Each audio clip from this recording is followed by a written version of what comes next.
So I'm super excited about this call. I mean, he's just a homie to me. You feel me? Good friend, good business partner. We've been able to build together over the past 5 years, and it's been super dope.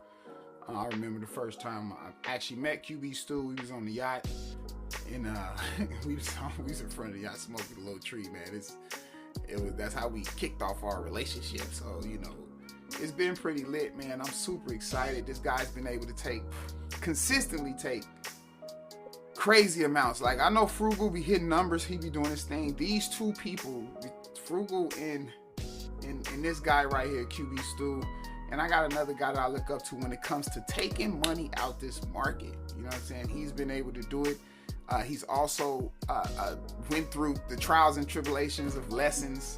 He's took a $250,000 loss, and he also been able to take $500,000, even $1 million out this market. And he's gonna pour into us today, man. If you guys don't know QB Stu, I will throw his Instagram in the chat so you guys can give him a follow. But this individual right here has been someone that I've looked up to in this space, and I'm just super grateful that I have the opportunity to just be able to leverage him to even hop on this call for us six people. You know what I'm saying? So without further Yes. ado, QB, man, what's goody, baby? Hey man, I was liking the music, bro. I joined. I was, Hey. you see, I'm like, after running Hell this yeah. 5 miles this morning, Mm-hmm. it was I started to lean back in this chair a little bit. I was starting to get a little comfy, man, relaxed. But Yeah. nah, I mean, Peter will tell y'all. Well, first and foremost, I appreciate the edification, but Peter will tell y'all I'm very down to earth. I've had a lot of crazy results. Definitely been quite the journey of life. To put into perspective, how I even got into trading was only after I was done with my football career. Out of high school, I didn't have any offers, so I went to junior college or community college in the hopes of landing a D1 scholarship. And the reason I even start the story out with that is because everybody on this call, including myself, is going to require a certain level of faith in order to achieve the things, the true desires that you have, or even what God has put on your life to achieve. And the reason I say that is so important is because whenever we are led by our feelings, uh very like quickly can things derail. um and even when fear creeps in too, if we're led by fear, then a lot of time it's easy for us to fold or end up giving up on our mission. And I ended up becoming the number one quarterback in the nation. I signed with the University of Memphis. I was a Memphis Tiger for 3 years. And then when I left Memphis, my best friend became a first round draft pick for the Denver Broncos. So my best friend, his first contract was $9 million, and he asked me to go like live in Denver with him because we had been roommates in college. So I moved out there, no car, and about $3,000 to my name. And he was a millionaire, but I had no money, and I didn't want him giving me money. Not even saying that he offered, but that was something I had like let him know.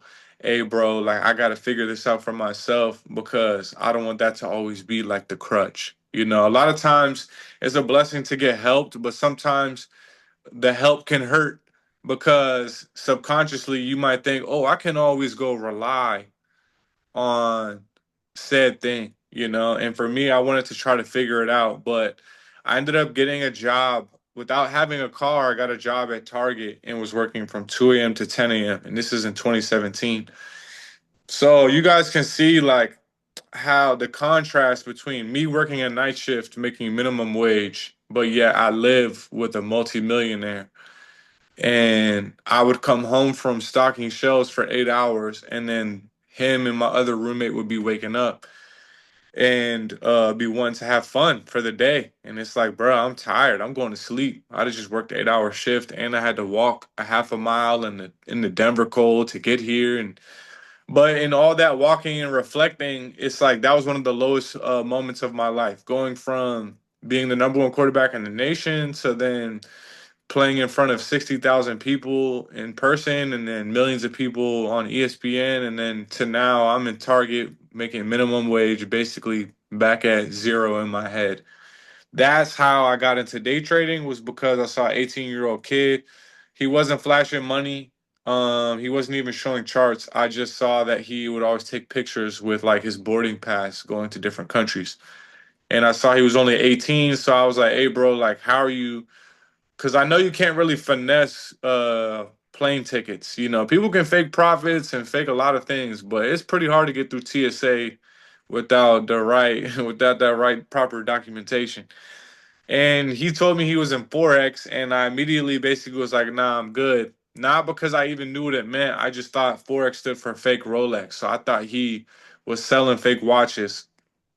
And so I give you guys this backstory just to kind of give you context of the things that I've been in my life, i.e., community college. I had so many people that were giving me human level faith and belief, which is it's so crazy. When I was running today, I had this like it was in my head. That's kind of what I like about running is it allows me to be with my thoughts. Of course, I'm listening to music, but I thought about two-factor authentication and how when you have a dream or you have something that you want to go after, you really only need two things to authenticate what it is that you're after. First thing is prayer, and the second thing is revelation. So it's like I'll pray on a thing and then wait for God to reveal to me through miracle signs and wonders if that is the thing that he wants me to go after or if he wants me to go a completely different direction.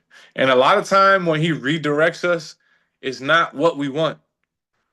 Uh and for me, like going, to me, what I wanted would have been to be an NFL quarterback. Like you talk about dream case scenario, number one in the nation. Everyone that I grew up with is thinking like this man, Stu's finally about to hit it big, about to go to the league and become a millionaire.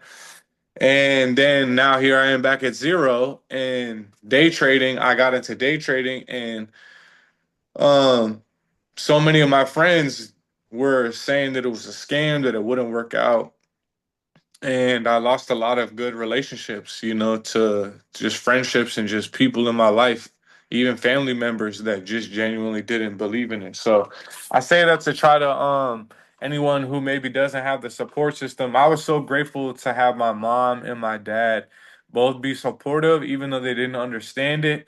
One thing about me, they've always known is like I'm very hard headed, and once I decide I'm gonna do it and try it, there is no telling me no.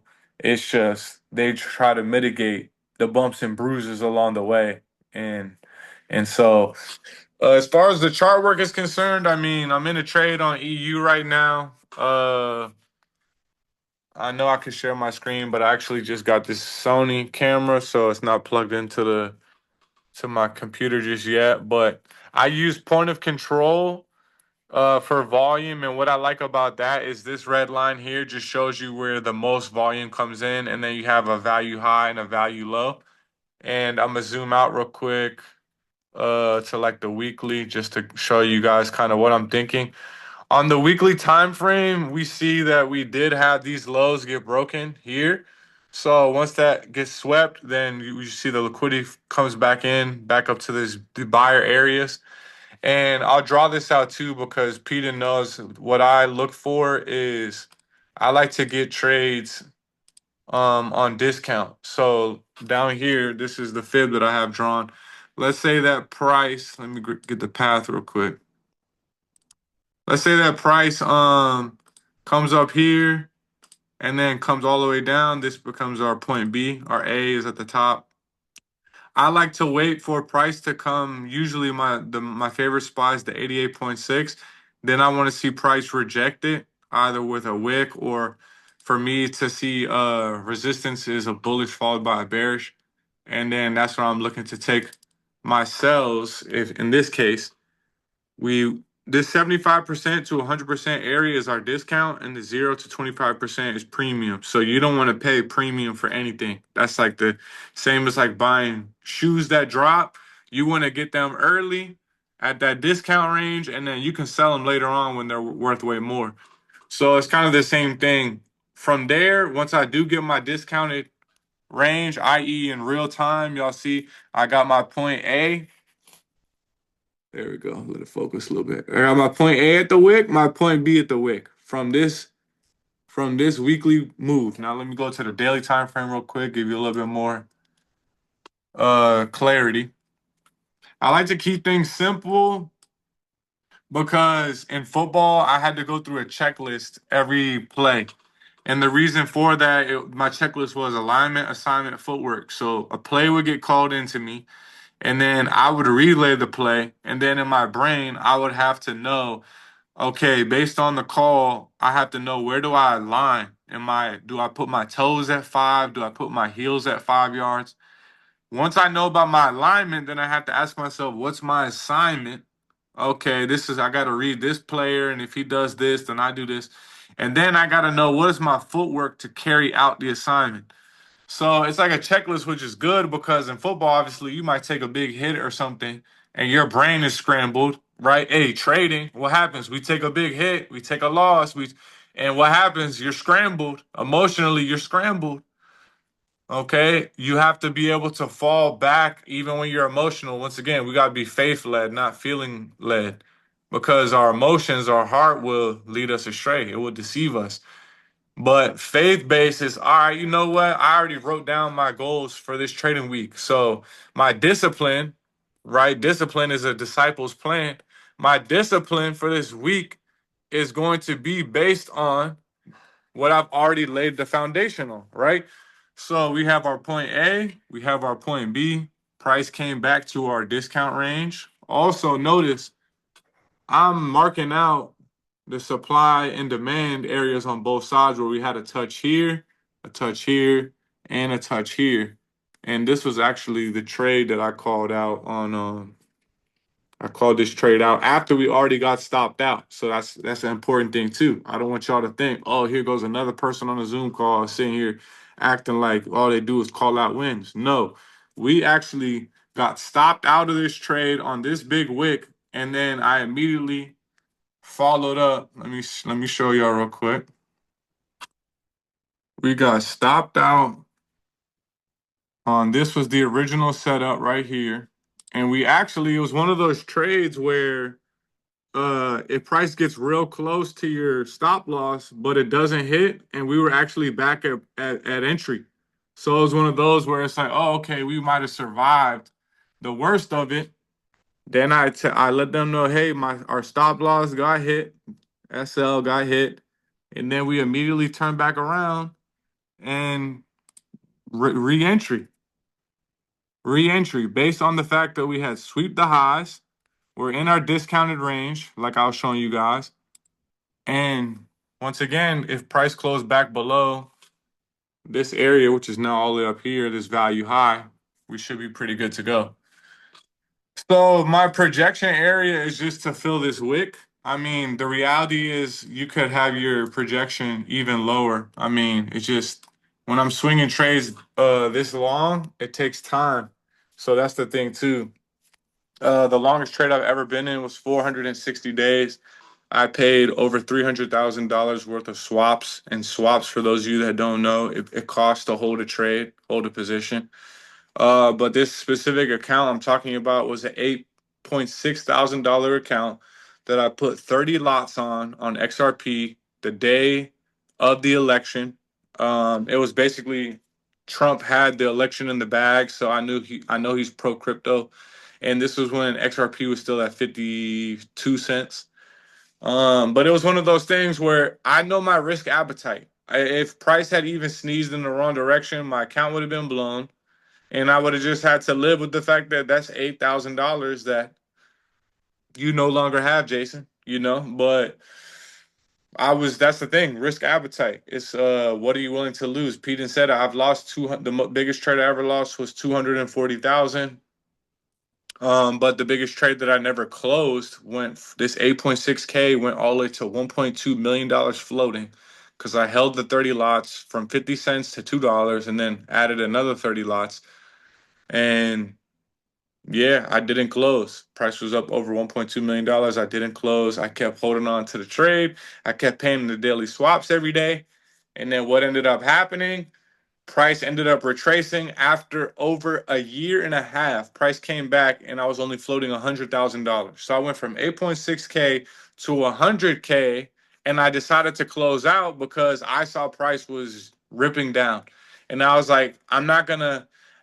It comes a point, and I had already passed that point, which some of you guys probably know too, because a lot of us have experienced it, where it's like your ego and emotion almost paralyzes you, where logically you'll be looking at a trade like, even for example, this EU trade. I have my stop loss at break even. But let's say price starts retracing back up pretty heavily or pretty quickly, impulsively.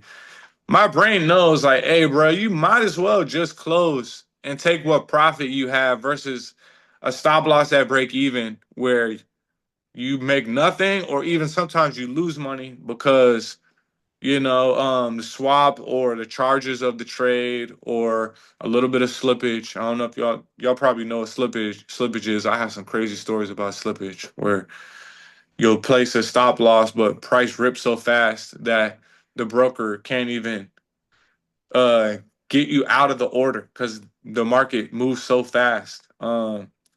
Yeah, there's one. I mean, that's a whole nother story. But to finish the thought on the 100K, I wanted to at least be able to have 100K to keep working with. Where it's like, okay, in my brain, I knew obviously it wasn't $1.2 million anymore, but I also didn't want it to be where you self sabotage yourself. Because the point I do want to get across is like what I love about the Bible is one of the few books that as you read it, it reads you. Trading is one of the few careers that as you do it, it is revealing yourself to you. It's like a mirror or like a reflection. And so you're gonna see the best parts about yourself and you're gonna see the worst parts about yourself that only you know. Not even that other people know, that only you know. Because that's the thing too. I mean, it's one thing if a person's over your shoulder watching you trade, or which rarely is the case. A lot of time it's just us and the market and that internal feeling because we all have a deeply rooted emotional tie to money, right? So that is something that we all have to try to continuously.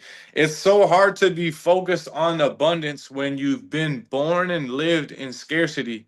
It's a lifetime of scarcity mindset to try to, and even to add on to that thought, I remember my first six-figure day in 2020. I had $103,000 day in a single day. It's one of my favorite videos I ever recorded. I called my mom. I called my dad. I FaceTimed them. I'm crying. They're crying. Like it was just such an emotional moment because they know my whole life. They knew my story. They knew also what that meant for our family. Where it's like, dang, like this is so cool because for 2.5, 3 years, I saw no results in trading. And so to have that type of result, I remember going to the grocery store the same day after I had just won that trade, and I was still tripping over how much food I could put in the cart because of a lifetime of scarcity mindset. So a lot of that stuff starts to show up in your trading and stuff as well, if you're not careful. But yeah, it's a never ending process. That's what I would say. And also, if y'all have questions too, because I know the chart work, like Peter will tell y'all, I go over the charts briefly, but since I have it down to such a simplistic, it's just me following my rules. Like, okay, what is the trend? What is the structure? Where is the volume? Looking at the different session breaks, because that is another thing I'll show you guys too. I do use MSB and OB, which is it shows you market structure breaks. It's a an indicator that I have market structure break and order block. So like when I go down to 2 hour, you'll see over here, naturally, it's going to show you where all the market structure breaks are taking place on that time frame. But like even for example, down here, when you see that bearish market structure break immediately followed by two candles that close back above it, I mean, that's usually The this is sign to buy. yeah, this right here is just usually like a liquidity grab, and Mm-hmm. then I call it almost like a cancellation candle, where it's a fake out essentially, and then you have this bullish market structure break that marks it out, and then these green squares are just order block, bullish order block, and mitigation block zones.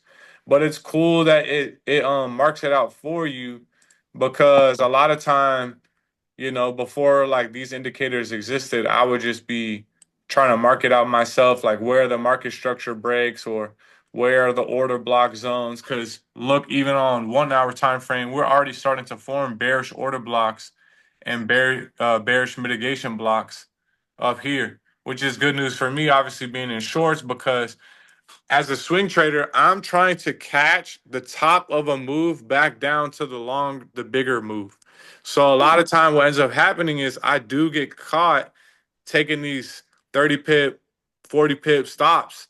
But then when I do get the right move on the daily time frame and we go look at even on the daily or the weekly, like how deep this could go, I mean, it could come because that's the thing about wicks. Wicks fill. So it could even come fill this weekly wick. But the thing is, this is all the way back 2023, 2024, because it's on the weekly. So then that's where you have to say to yourself, too, do I really want to sit in a trade that long and not necessarily know if I'm gonna even because all it takes is one candle, y'all. I've been doing this almost 10 years. I've been a part of Bank of Japan interventions, which was a 300 pip move in 1 5 minute candle. I was in the XRP trade during the crypto flash crash. XRP went from $1.88, no, excuse me, $2.88 down to $1.45 in less than 5 minutes. And I saw my floating profit go from 850,000 to 120,000. And that's one of those, I'm sure y'all have been there, where you got to put your phone down and you can't even, you're just shaking. You can't even feel your hands. And this was to levels that I had never experienced. That's the thing is like, what's cool about it is, and this is what I'm saying about a lot of times our growth takes place even when it doesn't show up on the screen. Like a lot of time our growth and the improvement is not something that's withdrawable necessarily that day, but it's something that's happening internally that we're going to be able to utilize later on. So for me, sitting in a trade for 460 days and seeing hundreds of thousands of dollars on my account got me so numb to those numbers that when I only had 100K in an account, the very next day, that night, I placed 140 lots in sales and made $469,000 the very next day. So yeah, it still wasn't the 1.2 million, but it was just one of those things where it's like I had become so conditioned and used to where that now felt like the normal, the regular, seeing those numbers that I was because the importance in that is the first time I ever closed out the 100K day was because I never had made 100K. This is important because it's the same thing. First, how often have y'all maybe closed out $50 or $100 because that's the most you've ever made on a trade or something? Which there's nothing wrong with it. I went through those levels too. When I was in Memphis, my first $500 day, me and one of my good friends, we went and got a half a rack of ribs because I had made half a rack. So like it's important to enjoy like those milestones because I remember my first $1,000 day. I remember my first 10K day. Me and my dad were actually at work as carpenters and doing handyman stuff. And I showed him me closing out 10K. And we decided to take the rest of the day off from work and go get lunch and like just celebrate the win. Cause it's like, while he was teaching me stuff, how to build houses like Jesus, that's what was so cool is working as a carpenter. It requires vision before you get started. You have to already see the end in mind before you get started laying the first piece of wood, you know? And it's kind of the same thing with trading and with your goals in life and the visions and things that you have. But that was one thing when I was running today. I was just like, when we take our ideas and our dreams and our visions to people that have human level faith versus taking it to the creator. Um, it's just like and I'm sympathetic too because what I realize is people can give you the wrong advice coming from the right place. And that's something for the longest time I struggle with because anytime somebody would tell me something like, oh, you shouldn't do that, or I would just take it as they don't think I can do it, versus that's just them not knowing. They don't know, and that's okay because they just really still want the best for you. So having more grace for people. But yeah, this year alone, God has been so good to me. I've withdrawn a little bit over $1 million in the first 6 months. Then I just moved to Florida, so and Peter will tell you, like, I'm not a big marketer. I don't really even have that big of a community. The charts has been truly what has changed my life because I'm not as good at that stuff as other people. Like I'm an introverted extrovert. When we out having a good time, yeah, I'm gonna have a good time and be the class clown. But then when that's done, I just like to come be, my office is in this theater room. I'll be watching movies and playing the game. And that's what's not, with trading, there's only so much you can do because there's a false level of control that a lot of us have in our head when we watch charts. You might think watching a chart gives you some level of control. It doesn't. You have no control over whether it's going to go up or down. Trust me, I didn't almost had nosebleeds like 11 in Stranger Things. Sitting here, Not 11. I'm telling you, bro, I'm being serious. Like, I know we don't all said the same prayer. God, you just get me out of this one. I'll never over leverage again. We don't all said the same prayers, so it's just one of those things where it's like, I love the quote, new levels come new devils. Trading is one of those things where that the same time that you're reaching different, like a level of success that you had always hoped and dreamed of, you have to also know too that that same level and position sizing and things of that nature, when you lose, is gonna hit a little harder than how I was hitting before. But I will say, losing $250,000 didn't hurt near as much as when I was working with my dad to save up $2,000-3,000 for some months to then load the account, build it up a little bit, and then blow it because I'm trying to be a superhero.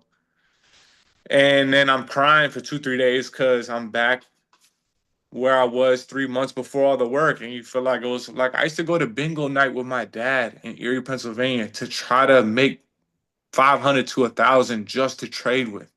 And while I'm at bingo night, I'm on the back of bingo cards drawing market patterns and candlestick, um, you know, bullish engulfing. And it's just I think in order to become great at anything, there has to be a healthy addiction, not a healthy obsession. It's weird to put healthy and obsession in the same two, but it's like one of those things. I call it like a permanent marker thought because every day we have, on average, as humans, almost like 5,000 thoughts. It's pretty crazy.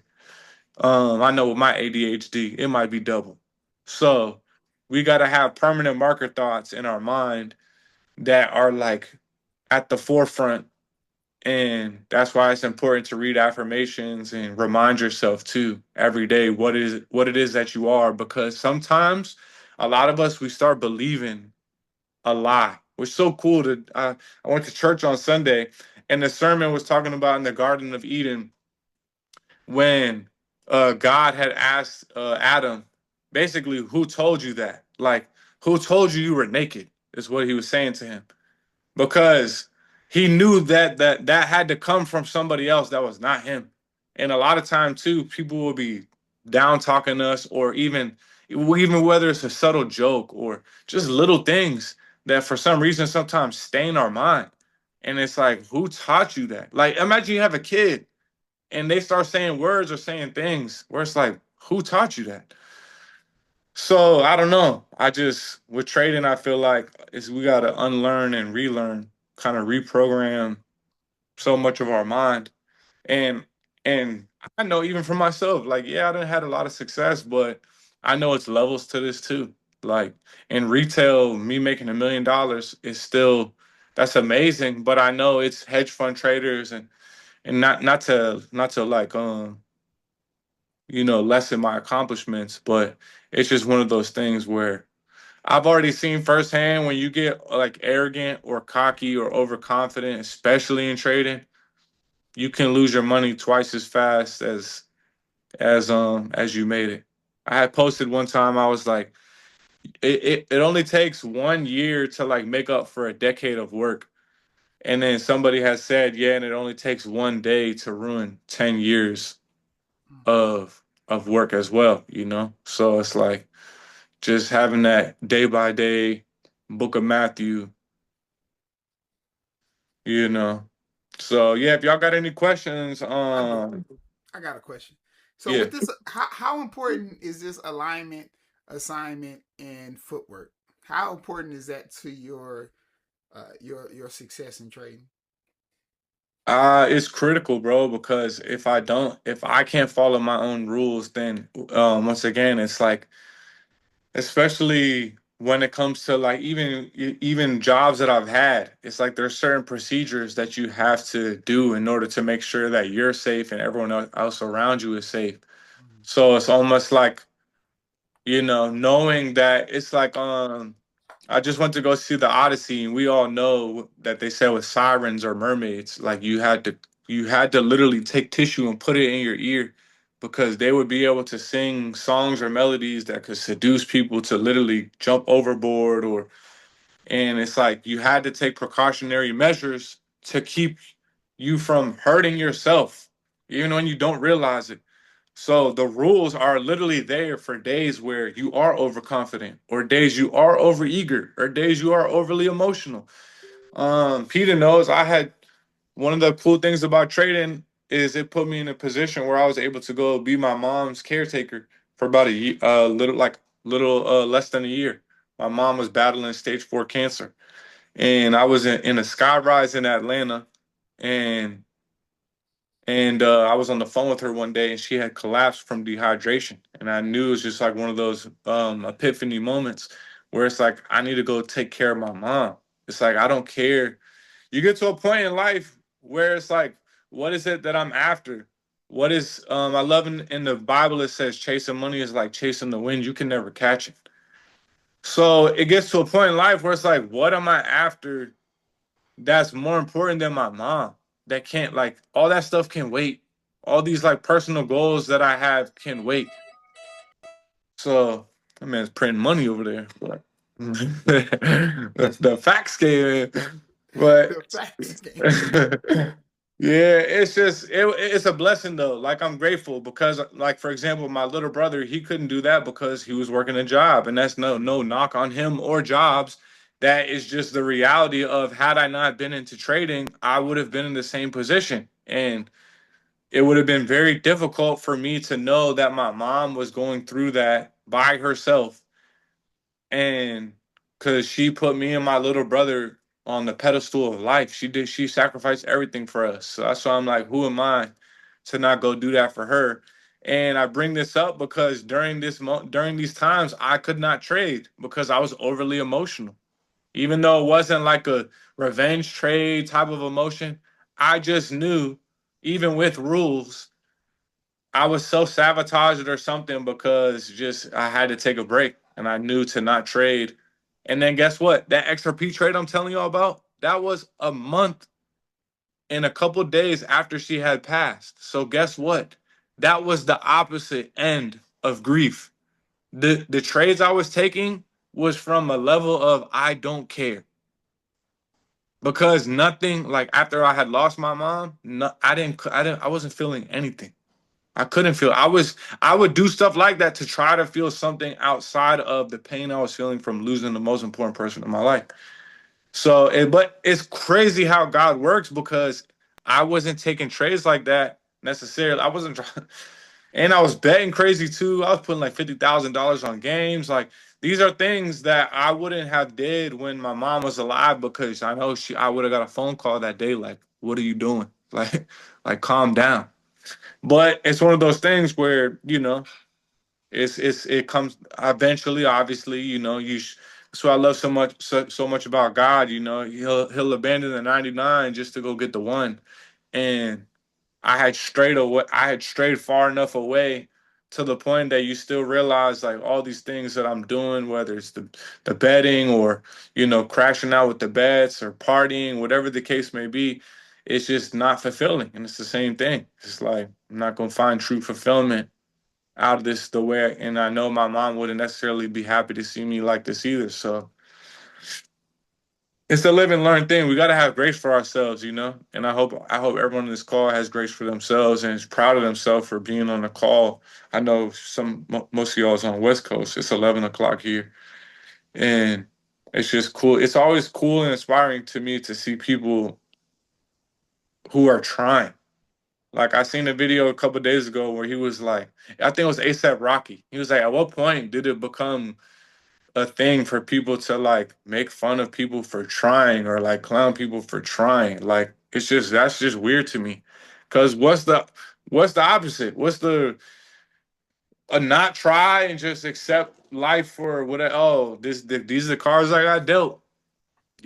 Just is what it is, right? And like I had a lot of people in my family that would be saying the same thing when I win the lottery, and I used to get so mad and be like, because I don't play the lottery. I would tell them I'm the lottery.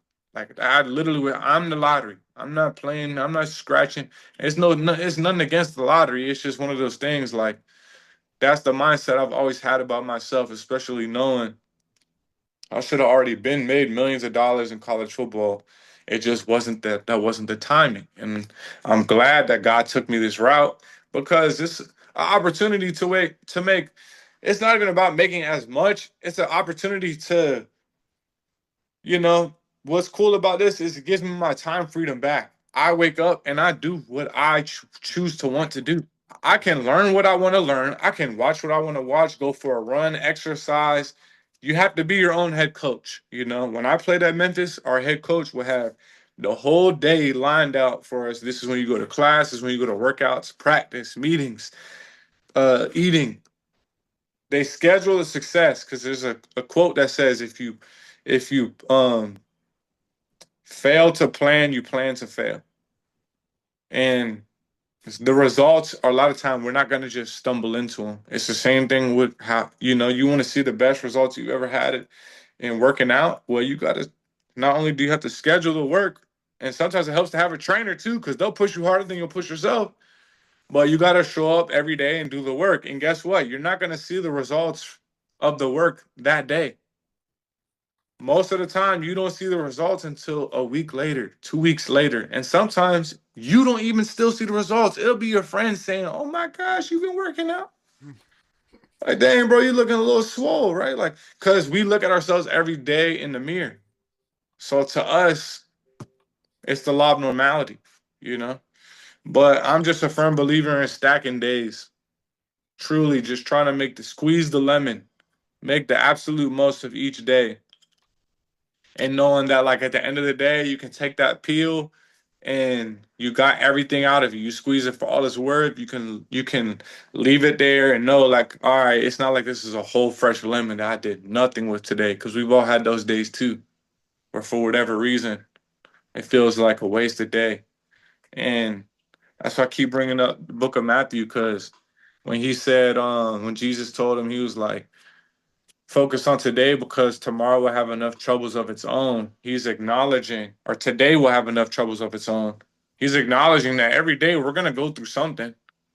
But it's easy for us to be anxious, or I know even like I was telling y'all about my mom, I had anxiety every day because I'm not knowing when the day is gonna be. It's like someone is alive, but they're dying at the same time. We're all dying, but it's different. So a different when it's expedited. So it's one of those things. I know even with trading, like we know our bills are all due at the end of the month. We know we got X amount of people counting on us. People's birthdays coming up. People, family members who might need help. It's all the stresses of everything else can weigh on us. And I think it's so important that we just remember what Jesus says, just focus on today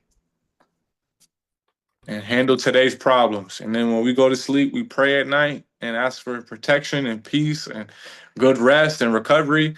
And we wake up, we lace up and armor ourselves with prayer again. And then we take the day on and we try to make the absolute most of it. And it's a lot of times, it's 86,700 seconds in a day. So if you think about that money wise, if somebody says something to you for 15 seconds or someone road rage or something, it's just like don't let losing. Think about it. You get $86,000 every day. Don't let someone taking $20 from you be what ruins the rest of that 86,000. So it's kind of one of them things. Just always think about it as a trading account. A small loss, but let me continue to utilize what I got. So Did y'all have any questions in the chat? So you don't do nothing if your rules don't line up.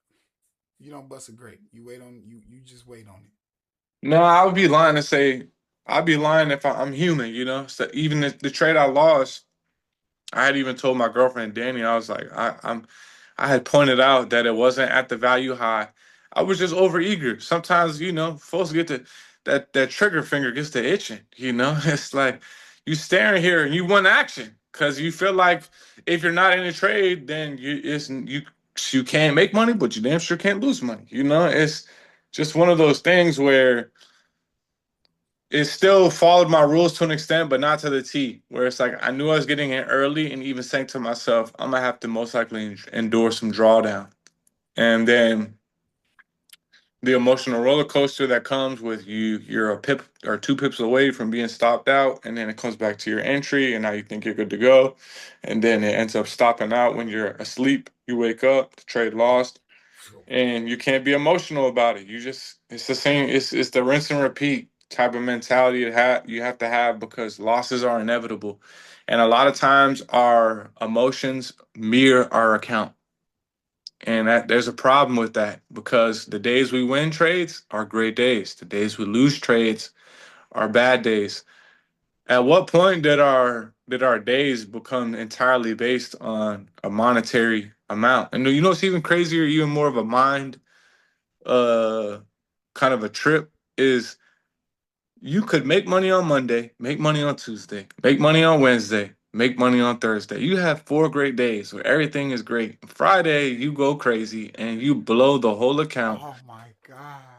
Yes, I But think we all been there. yeah, exactly. Throw That's my something in the point. chat if you've been there, family. Throw Yeah, something. it's we've all experienced it, but the reality is now Friday is the worst day ever, which I get it because the whole account is gone. But it's just Then you got to go through the weekend, wait on the market to open back up. That boy, that bro, is I done been so horrible. over eager before that I would load up an account on Sunday and my account be gone Sunday night. Like that's Ugh. trying to just, yeah, bro, just over eager. Just the hardest thing too is trying to get people to see a vision that you have no results. Um, like, cause then yeah, it sounds like I can only imagine Noah saying there's gonna be a flood and saying, yeah, bro, we gotta build a boat so big that we can have one or two of every animal.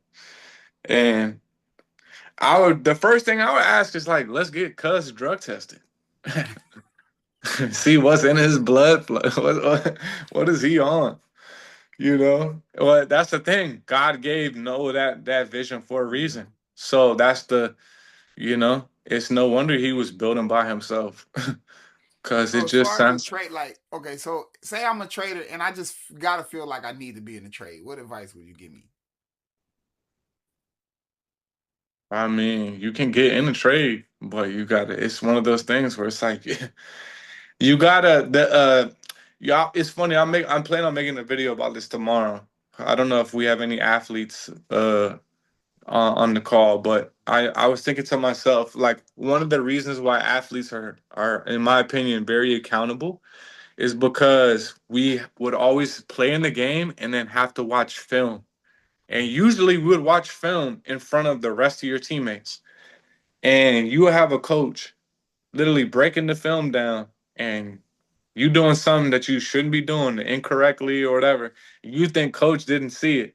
He's about to go to the next play. And then all of a sudden he takes that laser pointer and starts and you're Shooting. like, yeah, yeah. I can tell Josh knows what I'm talking about. Cause it's like the thing is, there's no escaping it. Now, not only do you know that you did something wrong, but your whole team knows that you did something wrong, and they're gonna make a joke out of it, you know. And but that's how you learn. That's how you grow. So y'all see, I'm a little bit long winded, so I apologize. I get to yapping sometimes, but it's with good intent. It's with good intent, but it's just one of those things where you can get into a trade if you're fidgety, but you have to have this self accountability and awareness to know if it's like taking a bad shot, like Caitlin Clark or Steph Curry. They're allowed to shoot from the logo. Yes. But if you not them and you shoot that and miss, and coach says, Yeah. come take a seat next to me on the bench, I can't be delusional and be like, man, he don't care when she does it, or it's like just one of those things where I just have to know that was a bad shot. It doesn't matter how good I am. That sometimes they'll go in and you'll feel, you take a trade that doesn't follow your rules, it still might win. But it's one of those things where you want to get to a point where you reward yourself based on the action, not the result. It's Mm. similar to social media. If you're Asia Wilson, you block. Yeah, exactly. Or if you're Angel Reese and you shoot it and you get your own rebound 3 times, and that's the triple doubles. That's right. But yeah, it's just one of those things where it's like, I don't know. You gotta just It's similar to social media where you can't necessarily be thinking about a harvest or the results of content that you put out. You gotta reward yourself for taking action, and it's not thinking about what the metrics are, but how much did I get done today. And with trading, it's the same thing. Sometimes not taking a trade is the win, because and you know what I do too? This is actually a good answer. What I do too, even if I don't take the trade, I can still put a short or long position on my trading view just to see, just to like mentally call it out. Like, you know what? I did want to take a trade here. These would have been my parameters, but since it doesn't follow my rules, I'm not gonna actually take it. I'm gonna just have it over here to see how it would play out. So you can still do the mental game. But yeah, you just want to follow your rules because that's a true system. System stands for save yourself time, energy, and money. It's like when you go to McDonald's, they have a system. Ray Kroc is not putting the burgers in the packaging. He got a system where he could be on Venice Beach and still be collecting off people hitting that drive-through. So you want to have a system that you could literally have Claude compute, which I'm even working on, taking my system and having it not as an EA, but just as an indicator, where it's like, then it'd basically be a red light, green light, you know? Like, take the trade. It's like, all right, bet. You have systems are a go. Everything lines up for this trade. And it'd be cool even if it placed its own stop loss and TPs too, based on the same type of projections or things of that nature. But That's what's up. because it's even risk management wise, you want to be systematic with that as well. Um, for example, like $1,000 account, if you use a point one, that's $1 per pip. And you're trading EU 30 pip stop loss, you lose $30. That's only, I believe, 3% of your whole account. Now, once again, risk appetite. It depends if you're trading prop firms, funded accounts, things of that nature. That part is unique, but I mean, when you're trading your own capital, you can be as aggressive as you want. You just have to know, once again, what you're signing up for. Appreciate you. Y'all don't got no questions because I'm gonna let this man go. He on the East Coast. It's about 11 o'clock over there. If Yeah, y'all don't Peter have no hits me questions, and he needs a favor. I do my hey man, best to. I'm I spoiled, always man. I like can't lie. Yeah, bro. I always like to lead with value. Of course, like I said, I could mark charts up and this and that, but I think it's more so that I like to tap more into the EQ because it's the emotional intelligence and what we go through on the day to day with our thinking patterns.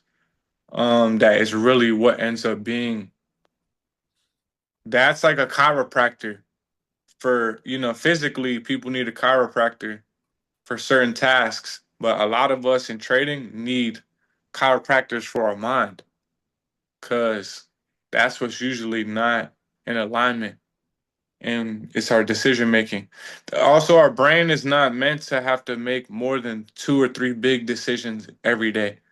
So that's why when you see, the more trades that you take, especially if you're like taking 5, 10 trades a day or something, your brain is statistically proven to not perform that good once you get beyond 3 or 4. You start to get a little bit Woozy. right.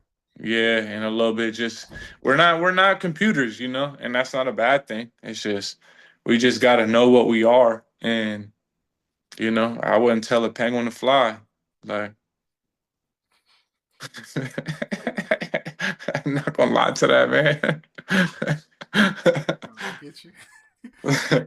No, that's good So though. yeah, I hope y'all got some value. No, we And did. like I said, just seek first the kingdom and its righteousness. Like truly is as imperfect as I am. That's why I always point people to Jesus and just to tap into that because we all fall short, and I'm just super grateful that He's never forsaken me. I'm not worthy of His grace, but He gives it to me every day, and that allows me to show up and know that this all this is just numbers on screens. I've did over 500 million views on social media, billion with a B. I've seen millions of dollars fluctuate on my phone screen, and it's just all numbers. It's like, as cliche as it sounds, but we're all numbers too. We have social security numbers, we have birth dates, the time that we were born, latitude, longitude. Our names are numerically with the alphabet. A is one, B is two, etc. So it's pretty cool when you look at like the gematria calendar and stuff like that. It's a rabbit hole to go down, but just trust the plan that He has for you and show up every day and give it the best you can. But P, love you, bro. Appreciate you, and be looking Appreciate forward you. to seeing you soon. Everyone else, like I said, I hope you guys got some value and keep going on your journey. Good luck. Appreciate you, Stu. Hey man, I threw his IG in the chat. Make sure y'all give him a follow, man. I threw it again real quick for those who didn't get it. He always throwing good value and good content out. A lot of self development and mindset. Outside of just getting the bag. So like I said, this is definitely a person. Now he's younger than me, and I look up to him. Based off of what he's been able to accomplish, because that's somewhere I want to be as well. You know what I'm saying? I want to be looking at 1 point something floating. If not that, at least make the 100,000. Because even when I watch, the people in our circle making 20, 30,000 a week, it's available to us. And it's just great to know, that it can happen and it's in arm's distance. You know what I'm saying? So we can kind of leverage our community and our relationships to at least get the mindset and the fundamentals down, so we can execute on our own our own level and achieve our own success. So we appreciate you, Stu, man. Shout out to everyone on the call, and yeah, man, let's have a great rest of the day. We got about 3 more days left in the week. Let's be great.